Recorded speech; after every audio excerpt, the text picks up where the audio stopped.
Hackers are normally supposed to be considered as the bad guys, but ethical hackers are actually the good guys, like a cop, who thinks like a robot in order to catch the robber. So ethical hackers are trained professionals who are hired by companies to hack into their networks and find the loopholes in their systems and try to give solutions for those loopholes in their systems. The term ethical hacker sounds like an oxymoron, but it's actually not. The coolest part of my job is meeting new people, finding solutions to their problems at their workplace, finding solutions for their application security, traveling all around the world, dealing with new technologies day by day. And the best part is to prevent fraud from happening in India and all around the world by using our software and guiding people how to prevent fraud from happening. Just how you need soldiers to fight soldiers, you need hackers to fight hackers. There are basically three types of hacking categories and three types of hackers. In the real world, people wear different kind of hats, but in the cyber world, there are three types of hats. The first is the white hat. They are normally the good guys. They are normally the ethical hackers who are trained like a hacker to hack into companies' networks, find solutions, find the loopholes, and give fixes for those loopholes. Coming to the second one is the black hat. He's the bad guy, who actually hacks information for profit. He can either hack that information for profit, or he can hack that information and publish it online, where it can then be used by the good guys as well as the bad guys, for mischief or whatever. The third category is the grey hat. The grey hats are mischievous people who just want to play around with websites, want to change some text here and there on certain websites, who basically do stuff for fun, but their intentions are never bad. There are various kind of attacks that happen in today's world in reality. I will just go through a few of them. The first is the man-in-the-middle attack. What happens in the man-in-the-middle attack is when a user, for example, if you are logging in to your bank account, there's a bad guy sitting in the background somewhere, who's sitting in the middle. He's a black hat. He's a hacker who actually tries to get your session, get your information. So when you're trying to log into the bank, you establish a secure session to the bank. What this hacker does is he tries to split this TCP session into two parts, one between you and him and the second between him and the bank. So what he can exactly do with this information, he can actually modify the values. For example, if you're sending ₹100 to account number 123, he can modify that value to 1000 rupees or 1 lakh rupees to account number 12345, and you'll not even know that happened. A similar kind of attack is man in the browser attack. What happens in the man in the browser is you receive various emails, forwarded emails from your friends or from some unknown sources with some funny pictures or some Yahoo toolbar or some toolbars to be installed, free toolbars to be installed in your machine, or some screensaver.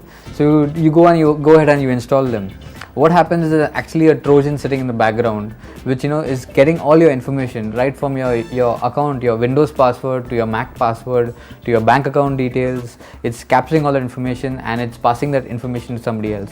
What also the Trojan can do is that Trojan can modify those values, same as the man in the middle attack, and he can modify those values and change the transaction to some other account. Another kind of attack is called as the boy in the browser attack. What happens in the boy in the browser attack is a user, once he's logged into his bank account, he suddenly sees a page pop up saying, please update your details with your account address, to your password, to your residential address and everything. So you gradually go ahead and you enter all your details, but actually that information is getting rerouted to a proxy site, and that is not of the bank. That's not the bank's website. That's actually a hacker's proxy site, and all that information is taken to his site. Hackers never sit on a computer. It's either done by a social engineering.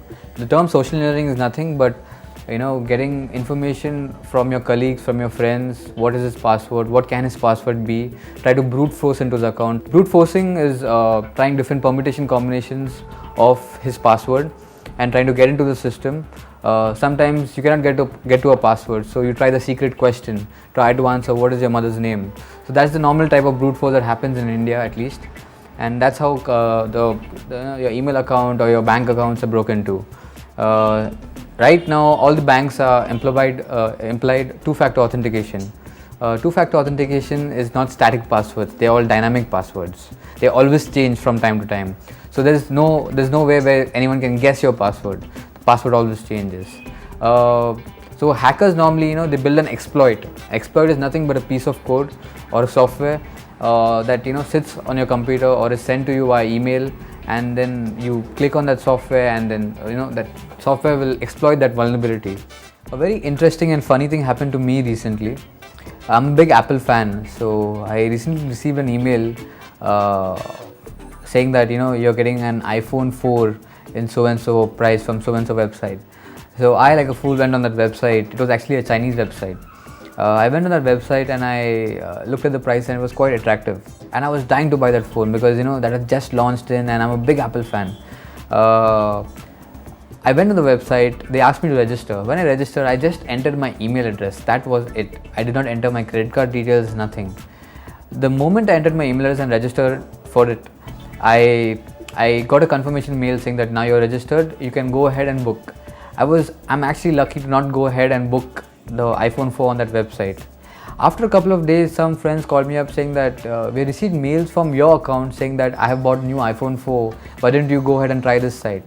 When I actually looked at the mails, my account was hacked, and there were emails being sent from my account to theirs saying that Lloyd has bought an iPhone 4 from so and so site, why don't you go ahead and buy? Any person can get into this field. He just has to have the love for computers, love for technology, love for solving problems, have the willingness to sit and always update himself, because hackers, the bad guys, always think out of the box. So as an ethical hacker, you too have to think out of the box. You too have to keep on updating yourself. You too have to always be in that learning mode, self-learning mode, and get out on the internet, learn new technologies, be willing to adapt to new technologies from time to time. You have to be a graduate to get into the security field, because most of the companies today want some degree in hand for the person who they are going to employ, and the graduation stream doesn't matter. The different courses available in the market. There's a course called CEH, which is the most widely recognized course. The full form of CEH is Certified Ethical Hacker. There's a basic training course as well as an advanced training course. In the basic level course, they teach you the basic stuff, how to hack into different domains, what are the different tools that are used, and an advanced level course is used for IT professionals, for security consultants to sit and try to help the companies figure out what are the loopholes in their system. As an ethical hacker, you might just start off small with a package of 10 to 15,000 rupees, but do not be discouraged.